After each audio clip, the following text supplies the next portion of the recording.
Boa tarde, pessoal. Boa tarde, professora. Eu sou a Rosileia e eu não consegui ir hoje, como vocês podem estar vendo, por conta da chuva também e por conta que eu tô aqui com minha mãe. Eu vim ficar hoje com ela, que ela tá passando por uma fase difícil. Eu acho que eu já expliquei para algumas pessoas da turma. Então eu decidi gravar o vídeo da minha parte para não prejudicar o grupo e nem me prejudicar, e claro, se a professora permitir, apresentar aí na turma. Eu fiquei com a parte de os meios de comunicação da pessoa surdo e cego. Que a primeira, como todo mundo já sabe, é a Libra, que é a língua brasileira de sinais. Quando uma pessoa surdo de nascença tem a língua de sinais como a língua materna, era para ter, na verdade, né, a Libra como a sua língua materna. Porém, muitos não têm acesso, não têm onde aprender. Ainda tá esse grande problema de aprender a Libras, de ter o curso, a oferta próximo da sua casa e tal. E com a perda visual, o surdo-cego visualiza mentalmente as características de sinais, gesto e tal. Porém, as características de cada movimento eles conseguem captar e trazer para dentro deles e conseguem entender, com o ensinamento, né, da Libra, no caso. Já o intérprete do surdo-cego, na maioria das vezes, exerce também a função do guia e o guia intérprete também. E tem também o segundo meio de comunicação, que é o Braille. Todo mundo já ouviu falar que a técnica Braille consiste de pontos em relevo, que combinado forma letras e números. A técnica Braille constitui-se de 6 pontos, não obrigatoriamente em relevo, para estabelecer uma comunicação, ou seja, onde houver a possibilidade de trabalhar 6 pontos. A técnica Braille estará sendo usada e bem aceita entre os cegos, nesse caso. O alfabeto daticológico é o terceiro meio de comunicação entre eles. Cada uma das letras do alfabeto corresponde a uma determinada posição dos dedos da mão. Trata-se de um alfabeto manual, utilizadas pelas pessoas surdas. Apenas no caso da surdo-cegueira que esse alfabeto é adaptada para a versão tátil. A versão tátil, como todo mundo já sabe, é onde a gente pode apalpar e tem o alto relevo e tal. E tem também o quarto meio de comunicação, que é a tablitas de comunicação. Não sei se eu falei corretamente. Tablitas. Tá meio confuso. Fabricada em plástico sólido, as letras e os números são representados em relevo, assim como característica do sistema Braille. As letras e os números estão supostos às caracteres Braille. O dedo da pessoa surdo-cega é levado a uma letra ou número e o outro ou a caractere ou outro, estabelecendo uma forma de comunicação.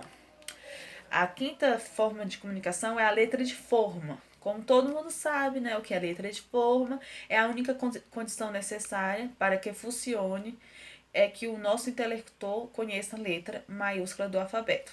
As letras são feitas na palma da mão ou em qualquer outra parte do corpo do surdo ou cego. Então, o dedo indicador, do intelector ou o dedo do surdo cego funciona como uma caneta. Por exemplo, eu faço aqui na minha mão Leia, tudo maiúsculo. Não dá para fazer agora, porque senão eu vou deixar o vídeo cair. E aí o meu dedo indicador vai colocando letra por letra. Deu para entender?